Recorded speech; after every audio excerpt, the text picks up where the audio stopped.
Olá, amigo do On The Clock, seja muito bem-vindo a mais um vídeo desse canal. Eu sou o Felipe Vieira, estou aqui hoje com o Lucas Abrantes. Chegou lá, Lucas? Olá, Felipe Vieira. Como vai você? Como já você? Estamos no mês do draft. Como está seu coração? Vai muito bem, obrigado. Amanhã tem lançamento do guia, inclusive já garanta o seu guia caso você ainda não tenha comprado. Este vídeo deve estar indo no ar umas 3h30 da tarde, algo por aí. Então, nós demos um boi para você, tá? Você ainda não comprou na pré-venda, agora é últimas horas, tá? Então não fala, mas não sabia. Tô avisando há um tempão já. Então, últimas horas, você comprar ainda no preço especial. E últimas horas mesmo, porque eu não vou deixar até meia-noite, tá? Até umas 6 horas da tarde, mais ou menos por aí. E lamba os beiços.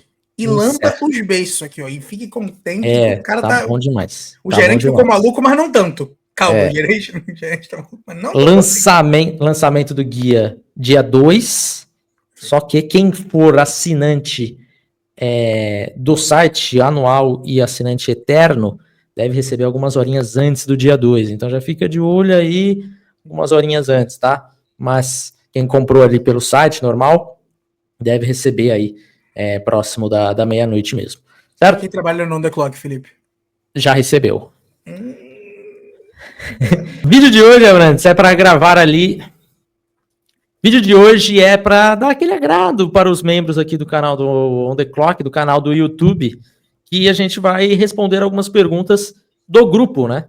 O grupo que ele é exclusivo para membros, então se você não é um membro, considere virar um. Você entrar no grupo, tem muita discussão legal lá sobre NFL, sobre touch push, sobre outras coisas também, sobre draft, enfim. Então, pedir para a galera mandar algumas perguntas, vamos responder essas perguntas aí do draft e sobre qualquer outra coisa que quiser se perguntar também referente à NFL. Vambora, Lucas? Vambora, vamos dentro. Vamos lá, primeira pergunta do Gustavo Castro. Entre Gentry e Warren, qual deles você acredita que tenha maior gap para os outros prospectos da mesma posição? Cara, eu acho que para mim é bem claro que a diferença entre o Gentry e o running back 2 ela é maior do que do Warren para o tight end 2. Tanto é que eu nem tenho plena certeza que o Warren é o meu tight end número 1, tá? Eu acho que dependendo do time que eu sou, do tipo de elenco que eu tenho, eu vou preferir o Colston Loveland. Agora, o Ashton Gentry, para mim, acho que não tem debate. O meu estilo é A, meu estilo é B, meu estilo é C. Não interessa, o Ashton Gentry é o meu running back 1. 100% de acordo, assim. Eu acho que o gap entre os running backs, ele começa. O gap entre o Warren e o Loveland, ele tá muito mais próximo do gap do segundo running back para os seguintes do que do Gentry para o segundo, sabe? O Gentry, ele realmente tá a uma distância bem considerável, assim, do resto da galera da posição dele. Concordo com você nessa. Pedro Queiroz, quais spots você vê como pontos de troca? Isso daí ele já respondeu que foi moleque, porque ele não tinha visto o meu vídeo, então vou ignorar essa pergunta. A partir de que pique você acha que o valor já não vale a pena? Acho que pode rolar alguma corrida específica por alguma posição, como alguns anos atrás rolou uma corrida por wide receiver, ano passado rolou corrida por defensive tackle na segunda rodada. Cara, eu acho que pode rolar essa corrida por edges, né? Não sei quando que aquela segunda prateleira vai começar, mas eu acho que vamos ter segunda prateleira, porque para mim a primeira prateleira ela é de um homem só, né, de Abdul Carter. Então essa segunda prateleira ela pode ter um segundo e terceira prateleira, elas podem meio que colar uma na outra, assim, né? Primeira rodada e segunda rodada começar a sair um monte de edge rushers, porque é uma boa classe de edges. Então, eu acho que talvez nem fique, vai ficar claro pela quantidade de edges que vão sair ali, mas eu acho que teremos menos trocas nesse draft. Eu acho que as trocas, talvez elas vão acontecer mais ali por quarterback. Eu acho que talvez Sanders, talvez Dart, mas eu não tenho visto não acho que vai acontecer uma corrida muito grande de posições ou muitas trocas na primeira rodada. E o over e under aí de trocas, eu colocaria, na primeira rodada, eu colocaria 2,5, eu acho que eu iria no under. Eu acho que eu vejo além dessa aí, eu tenho 3 grupos posicionais assim que eu acho que pode acontecer essa corrida de uma pick virar um efeito dominó e seguir em sequência. 2 deles você já falou, né? Que são os QBs, que a gente não sabe, ali no começo pode acontecer. Basta um segundo, basta um doido, né? Só precisa um doido para se desesperar com de repente um Sanders saindo na 2 e começa de repente trocar para cima pelo Dart e aí daí a gente começar a ver jogadores bons sobrando e um efeito cascata acontecendo. Mas eu acho que um terceiro grupo que você não mencionou e eu acho muito válido e possível acontecer e que aconteceu no nosso mock draft de membros é uma corrida por OL, né? A gente tem muitos jogadores híbridos, vamos dizer assim, né? Que estão nessa dúvida do tackle ou guard dessa conversa. A gente tem o Will Campbell, que a gente não sabe como é que a NFL enxerga, se vai ser o cara que vai sair cedo ou se não vai, mas de repente ali uma sequência de 2, 3 tackles saindo em piques próximas pode acabar gerando uma corrida por OL nesse draft também. Então, para mim, são esses 3 grupos posicionais. Boa. Rodrigo Alani, e aí, mandou algumas aqui. Quais as principais diferenças entre Warren e Loveland? Aí acho que essa pergunta aí está sendo bastante feita, né? Estão interessados aí nesses 2 tarentes. Eu acho que o Loveland é um cara que ganha pouco depois da recepção, cara que quebra poucos tackles. O Warren, ele é um jogador muito melhor do que o Loveland nessa parte. E o Warren, eu acho que ele é um bloqueador melhor também. Mas o Loveland, ele tem ball skills, que eu acho que também é consideravelmente melhor do que o Warren. Rastreio de bola é melhor do que o Warren. Então eu acho que vai ficar aí de gostos. Né? Gostos. Estilo de jogo. Exato. E ele já emenda outra aqui, você queria falar uma coisa? Não, perfeito, 100% de acordo com você. E ele já emenda aqui perguntando sobre o Xavier Watts. Por que o Xavier Watts é visto como safety 3 da classe, se ele tem mais stats do que os outros 2? E era o melhor jogador da defesa de Notre Dame. Vamos lá, vamos por partes. Eu gosto muito do Xavier Watts, vocês vão ver isso no guia. A Brandt já viu. Nós gostamos muito do Watts, mas para mim, aí, vamos lá, o Nicky Malware é um cara extremamente mais atlético do que os outros 2, então ele tem essa vantagem. E eu acho, apesar das estatísticas do Xavier Watts ser melhor do que do Malak Starks, eu acho o Malak Starks um cara muito mais instintivo do que o Xavier Watts, tá? Gosto dos 3 wide receivers para mim são 3 safeties são caras que chegam para ser titulares. Mas eu concordo com o Watts sendo visto como safety 3 dessa classe. Eu acho que esse é o tipo de diferença, pelo menos para mim, que você vê muito mais no campo do que nos números. É muito mais, o olhar está muito mais do que você vê ali da atuação na partida, do impacto na partida, do que necessariamente das estatísticas que cada um deles traz. Pergunta do nosso querido Léo Lima, que não apareceu aqui porque ele tinha mandado outra coisa em cima, então eu não consegui printar, mas enfim. Qual o melhor... É dele. Qual o melhor jogador que tá under the radar e o pior jogador que... Ele tá andando muito com o PP, né? Tá. Está under the radar e o pior jogador que está sendo underestimated by everyone. Eu tenho um bom nome pro primeiro já. Você tem, para mim. O melhor jogador que está under the radar para mim, assim, se a gente for tratar ele de primeira rodada, para mim é o Luther Burden. Eu acho que tá se falando até dele cair da primeira rodada e é um jogador que me agrada muito, mais até do que outros ali que estão sendo colocados mais altos do que ele. Não sei se você concorda. Não sei qual que você está sendo colocado ali. Alguns eu não concordo. Mas eu gosto do Luther. Onde você acha que ele tá? Mentira, não fala. No guia a gente descobre. No guia descobre. Eu vou com um cara que tá bem mais under the radar do que o Luther Burden. Eu vou com Dante Thornton, wide receiver de Tennessee. E ele, vocês vão ver no guia que tá bem mais alto do que a média. É um cara que tem o atleticismo dele bizarro, né? A velocidade muito, muito grande. E eu entendo que ele seja, neste momento, um cara que faz uma coisa só. Mas ele faz muito bem feito isso, que é essa ameaça vertical. Então, eu até coloquei a comparação no guia, e isso vocês não vão ver em muitos prospectos, não, porque a gente não gosta de ficar fazendo esse tipo de comparação, mas eu gosto muito do Rashid Shaheed. E eu acho que o Dante Thornton pode ser um Rashid Shaheed. Qual o valor de um Rashid Shaheed? Para mim, é um valor muito mais alto do que uma escolha de sexta rodada, que é onde o Dante Thornton está saindo.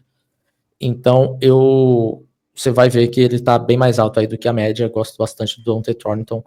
E é isso, é um cara que, quando você vê o tape, você fala por que ele não teve mais targets, porque ele não foi mais explorado, porque ele não esteve mais em campo, porque quando esteve, foi dominante. E eu entendo que tenha sido por conta da velocidade dele, e o route running ele ainda precisa evoluir, mas eu acho que você já consegue aproveitar isso rapidamente, assim, sabe? Perfeito. Agora, o pior jogador que está sendo elogiado por todos, eu não sei, porque assim, esse todos é complicado, porque sempre tem alguém que concorda comigo em algum jogador. Por exemplo, vou falar aqui, o Tyler Booker é um cara que eu não vejo na primeira rodada. Não pegaria ele na primeira rodada. É o guarda de Alabama. Então, para mim, ele é um cara que eu torceria o nariz. Mas eu já tem um monte de gente também que não tem ele na primeira rodada. E aí, vou falar de Shamar Stewart. Esse seria o meu nome. Eu tava esperando chegar em mim que o meu nome seria o Shamar Stewart. Para mim, definitivamente. Então fala aí sobre o Stewart. Por que você está tão... está mais abaixo do que a média no Shamar Stewart? Talvez seja um pouco de trauma com o próprio time, mas eu não eu tenho uma certa resistência, e aí é aquela história de draft é muito pessoal, né? É muito de gosto do que você busca em cada jogador, mas eu tenho uma resistência muito grande em draftar atletas e pessoas que eu vejo como atletas, e os Eds, tanto os de Georgia quanto ele, na minha cabeça são crus demais para eu necessariamente tê-los como destaques da minha board. Não sei se eu quero dizer isso. Então, sendo GM, não seria o tipo de cara que eu olharia tão cedo como está sendo dito. Assim, a não ser bem ali, talvez mais para o final da primeira rodada. Mas tem, como a gente já falou, tem um cheirinho de Atlanta Falcons que é a brincadeira, cheiro de Atlanta Falcons. Eu até discordo um pouco aí desse ponto do cru no Shamar Stewart e no Michael Williams. Eu entendo o que você está falando, mas eu vejo eles até como escolhas de certa forma, é difícil falar isso, mas de certa forma seguras. Porque são caras que eles vão ser bons jogadores, assim, eles vão contribuir de certa forma. Eu não sei se a ponto de valer onde eles estão sendo falados. Eu acho que não. Assim, um top 10 para os dois, eu acho que não se pagam. Eu acho que serão caras que vão ali defender o jogo terrestre, vão defender muito bem e tal, mas você vai ficar faltando, vai ficar aquele gosto do putz, poderia ter aquele cara que resolve o jogo para mim. Não acho que não é um disruptor, né? Não são disruptors na sua cabeça. Não são. E aí, esse debate ele tá acontecendo bastante no Twitter esses tempos, né? Mas é curioso, né? Que as pessoas gostam do Ed na 3ª para 7, mas para chegar na 3ª para 7 você precisa parar o jogo terrestre. Tá bom, mas o valor de um cara para chegar na 3ª para 7, ele é muito melhor do que um cara para matar a jogada na 3ª para 7. Então, se você coloca isso do mesmo nível, eu acho que você está indo contra a NFL, porque a NFL não valoriza dessa forma. Sim. Né? Só você ver os contratos desses caras. Pergunta do Guilherme, e falando deles, eles apareceram aqui. Lipe, você não acha que esses jogadores como Michael Williams e Shamar Stewart são extremamente atléticos, mas que precisam de certo refino técnico? deveriam ser menos desejados baseado no sucesso recente dos jogadores da posição vindo do draft com o mesmo estilo, ou melhor, baseado no insucesso? Qual foi o último grande edge nesse estilo que se tornou uma estrela na liga? Sinto que é muito difícil lapidar esse tipo de jogador, não só edge, mas os times sempre tentam, geralmente falham, e desculpa a pergunta gigantesca. Bom, vamos lá, a gente já respondeu parte dela. Grande parte já foi. Vamos pensar em jogadores com esse sucesso. Eu acho que jogadores que eu acho que encaixam no que eles podem ser. Eu acho que o Gregory Rousseau é um cara que faz muito bem isso. E só que você vê, o Gregory Rousseau, ele acabou de renovar o contrato, ele não renovou nem perto para bater, para resetar mercado e coisa do tipo. Mas vejo ele como grande sucesso, assim, um dos grandes sucessos. O Gregory Rousseau, ele era um pouco menos atlético que esses caras, um pouco mais preparado, eu diria, mas ainda assim, era um cara que se via como defender o jogo terrestre acima da habilidade de pass rush.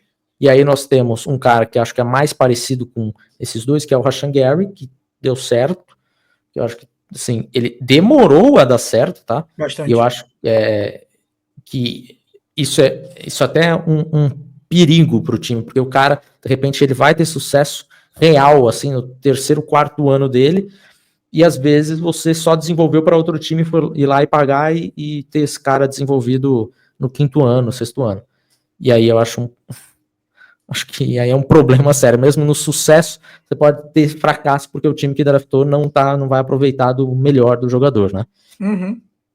E eu acho que o Carlos Dunlap também, buscando um pouco mais para trás, assim, também acho que era um jogador que tinha umas características um pouco parecidas, até com altura, peso e característica. Mas acho que ficamos por aí. E aí, se a gente for pegar os insucessos, aí a lista é bem maior. Enorme, incontável. Só você pegar os drafts do Saints aí, você tem aí nos últimos isso. Nos últimos bons anos já tem aí profissionais em exemplo. escolher esse tipo de atleta. Profissionais. Peyton Turner. Mas o Davenport. O Davenport. Um pouco mais atrás Raul Kikaha, Edebali, vai voltando para trás aí que você vai achando histórico. Tem muitos aí. Por isso que o Ken Jordan tá lá até hoje, né? Por isso que até hoje a gente vive com o Ken Jordan. O Gabriel manda, onde você vê Jalen Milroe sendo escolhido? Essa é uma pergunta difícil de responder, porque eu acho que ninguém da NFL sabe.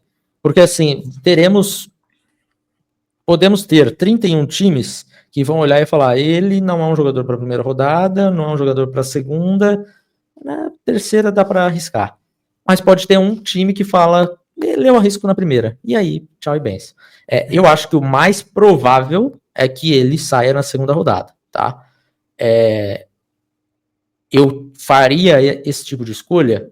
Eu não faria, tá? Na segunda rodada. Que ele saia na segunda rodada, contando que quantos QBs saíram na primeira? 3. 3.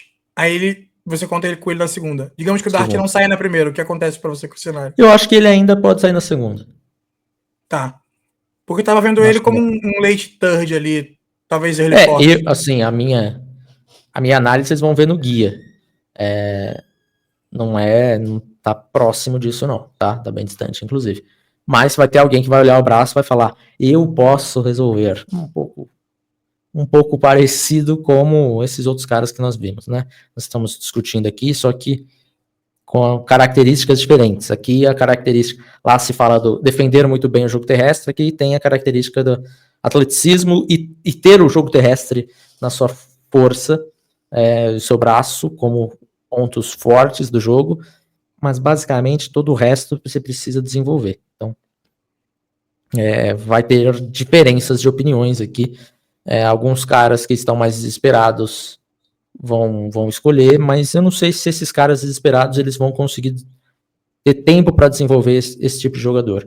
Então, esse é um tipo de jogador que talvez a gente até tenha alguma pergunta assim, que qual pode ser um jogador que ninguém está falando que vai sair na primeira rodada? Pode acontecer isso, de pegar algum time que não precisa de quarterback, tá longe de precisar de quarterback ainda, o cara vai lá e pega, porque o Milroe vai precisar ficar assim, não é um ano no banco, não. É 2, 3 e torça pelo, né? Torça para ganhar na Mega Sena, basicamente isso. Mas... Que loucura de pensar que um matchupzinho ali para um Raiders na terceira rodada ali não seria muito bom, não? Aproveitando os 3 anos de contrato do Dino. Não, tá bom. Entendeu? Seria bom, mas não sei se chega nessa terceira aí, não. Felipe Luna. Lipe, num cenário hipotético, onde na 11 ainda estão disponíveis Walter Nolan, Mike Green, James Pierce e Kenneth Grant. No entanto, também está disponível Will Johnson, que seria BPA, mas para a posição de cornerback, o time já tem peças sólidas na secundária. O que você faria? Iria de BPA ou selecionaria um dos jogadores de DL que eu citei? Alguém riu aqui da cara do Felipe Luna, não sei porquê. Mas, enfim. Vamos lá. Nessa situação, eu acho que eu iria com o James Pierce, tá? Uhum. James Pierce, para mim, seria um edge rusher que eu pegaria aqui tranquilamente. Mas o meu debate ficaria entre ele e o Will Johnson. E aí as outras escolhas ali eu deixaria mais para trás. Pra baixo. Tá? Meu debate seria entre o Pierce e o Will Johnson. Apesar de você saber que eu não sou, apesar de falar isso no ano seguinte que o Eagles é campeão, é um pouco, digamos, rema um pouco contra mim mesmo, mas que eu não sou tão fã do BPA pelo BPA, né? As questões do James Pierce me preocupam um pouco.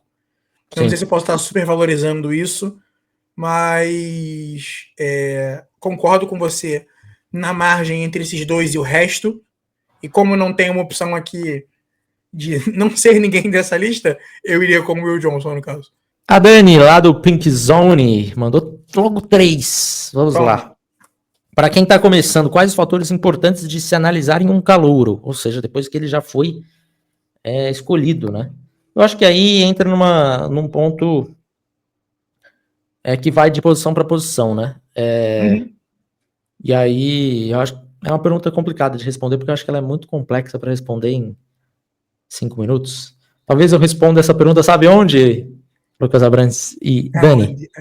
No workshop do draft, junto com o pessoal do FNN e Davis Chiodini, faremos esse workshop aí, falando sobre draft, sobre coisas que são importantes, o que a gente valoriza, o que a gente valoriza menos, enfim.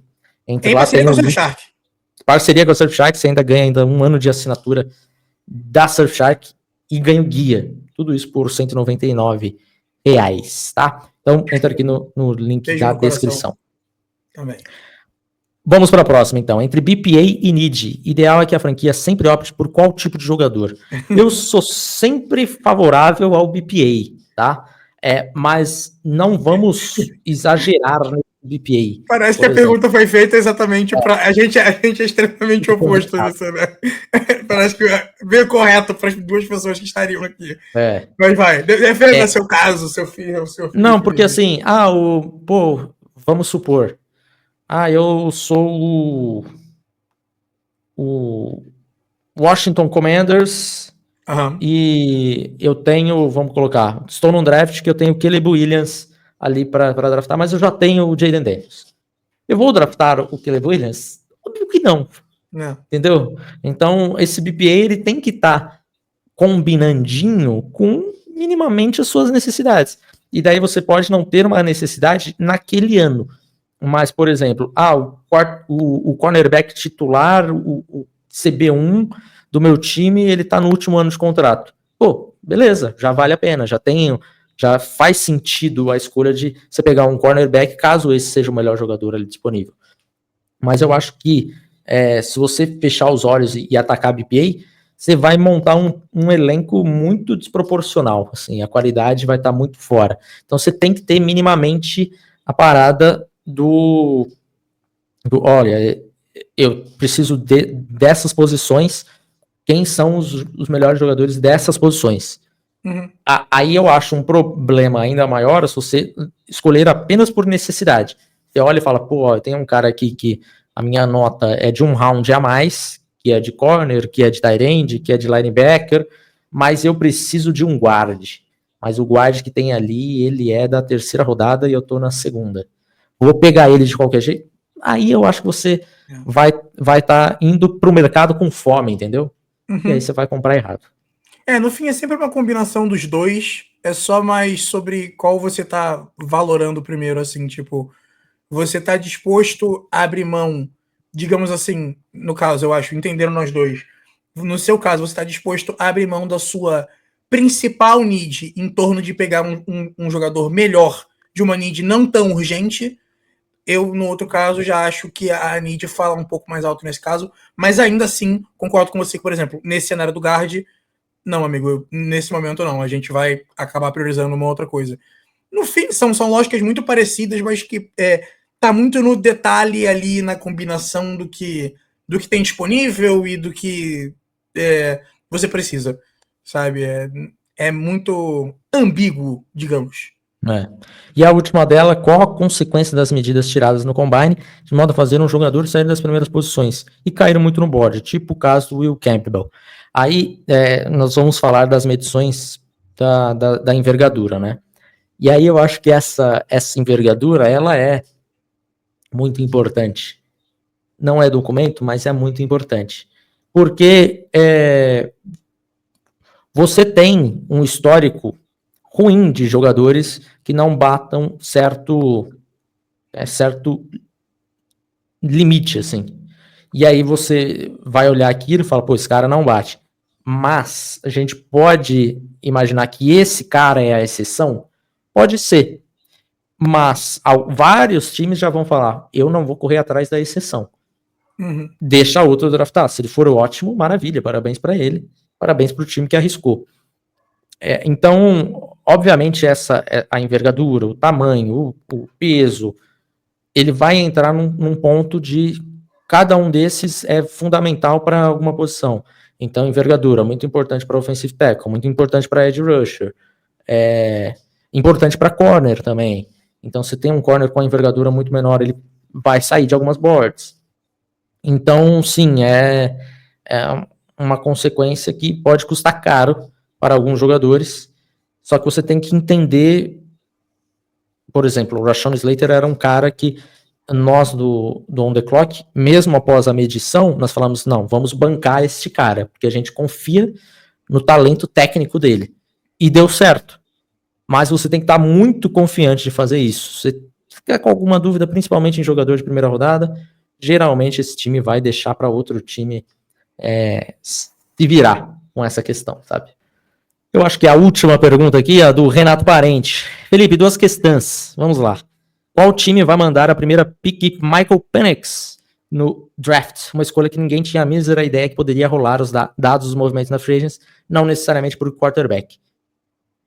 Se eu responder, isso não vai mais acontecer. Tá vendo o paradoxo que isso pode acontecer? Que é essa pergunta? Se eu falar, ela já vai rolar, porque se eu tinha ideia que ia acontecer, então alguém tinha ideia, então não encaixa mais na sua pergunta. Ou você será conhecido como o único cara que previu o que ninguém enxergou. Então qual vai ser? Para de fugir da pergunta. E qual será o time? Um chutão. É o famoso aqui, ó. Absoluto. São Francisco 49ers vai pegar o Shedeur Sanders. Pensou? Que isso? Pronto, é isso. Mas a pergunta é essa. Brock Purdy não renovará, já acharam seu quarterback muito preciso, sobrou na 11, pimba. Cara, que isso, pessoal, enlouquecer, por isso acontecendo no dia do draft, irmão. Seria. Eu vou chutar aqui, vem Graçola aí no nosso Jacksonville Jaguars. Boa também. Eu acho que vem Tyrone Macmillan. Tem muita coisa confusa acontecendo aí, entendeu? Então eu vou de Jacksonville Jaguars. Tem algum jogador na board de vocês que tá bem alto, mas que vocês acham que pode deslizar para final de dia 2 ou até dia 3? Deixa eu pensar aqui, vou até abrir o guia. Não sei, talvez o Deon Walker? Mas eu não sei se ele tá tão alto assim na nossa. Talvez estejamos um pouquinho mais só. Vou lá, eu vou em um que... É porque esse talvez final, aconteça, esse final espero de dia 2, dia 3 é muito cruel, entendeu? Porque cai muito.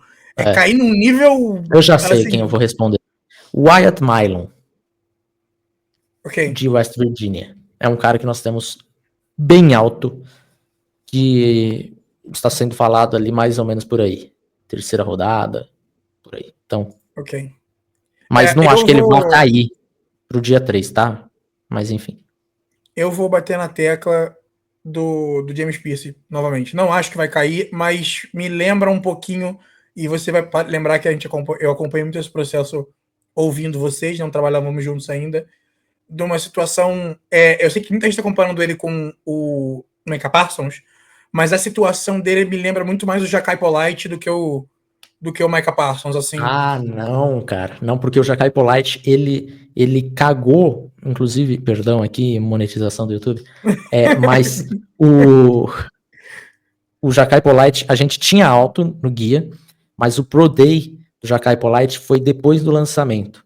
Se o Pro Day tivesse sido antes, o Jachai Polite, ele teria uma queda vertiginosa no On The Clock também. Então, assim, Você já conseguia ver antes já. não, porque assim, quando você pega um Combine, ele não tinha feito Combine Não, não ainda. foi ele que foi, não pôde nem dar entrevista, que não deixaram ele dar entrevista, não foi ele? Não lembro, acho que não. Acho que não. Mas o Pro Day dele foi desastroso. Desastroso. É um pouco parecido com o Pro Day do Jared Ivey, que também aconteceu ontem, se eu não me engano. Só que esse já era um jogador que nós no On The Clock não tínhamos alto. Então, a gente já estava com o guia pronto. Ele poderia até perder mais algum pontinho com a gente, e perderia, mas pelo prazo ali já de lançamento, a gente ia ter que mexer em tudo, acabou ficando ali. Mas a nota dele já não é boa com a gente. Se fosse o caso de um cara que ele é top 32 e tivesse um Pro Day assim, certamente ele perderia pontos consideráveis, assim, quando ele tem esse combine desastroso, né? E acho que o do Jachai Polite foi isso. Foi um combine que você olha assim, ele foi preguiçoso, foi acima do peso, a 40 jardas foi patética, todos os outros drills foram patéticos, não parecia estar se importando estar ali. Agora o James Pierce não, o James Pierce ele tem problemas que eu acho que são problemas mais de mentalidade não da ética de trabalho. Eu acho que é uma parte mais de problemas pessoais e algumas outras coisas assim, e más influências, esse tipo de coisa, sabe? Então, E o se a gente combine for dele dar foi muito bom, então tem isso também. se a gente for dar um micro desconto, assim, só para, eu acho que é um debate. Essa é a nossa última mesmo? É a nossa última. Essa é a nossa última, perfeito. Então, dando uma roubada, um micro desconto na pergunta aí, sobre essa especificidade do dia 2, dia 3. E eu sei que a gente discorda nisso também, eu acho interessante trazer um cara que eu acho possível, sim, depois das coisas que saíram sobre ele essa semana, é o Tetaro Macmillan. Eu acho que esse fato dele ter deixado claro de que ele não tem. Isso é vídeo antigo também, tá? Mas é que veio à tona agora, né? Veio à Vídeo tona de agora. 2023. Veio o público começou a falar agora e a gente sabe como é que na NFL as coisas acontecem, né? Sim. Então, assim. Que ele não vê tape, que ele não gosta de ver tape e tal. Que ele não gosta do jogo, não assiste jogo, que ele já não vê tape dele, que ele já vê tape na wide receiver room, que já tá bom pra ele já. Então, assim, acho que isso me incomoda e admito que se fosse a minha board eu já falaria assim, então aqui, ó, então você vai não ver tape em outro estado, amigão, vai de lá ser feliz, tá ligado? Você não, né? Você já falou que para você não muda absolutamente. Neca de pitibiribas. Wide receiver, meu amigo, o cara, assim, ficaria surpreso quantos que realmente gostam de ver tape.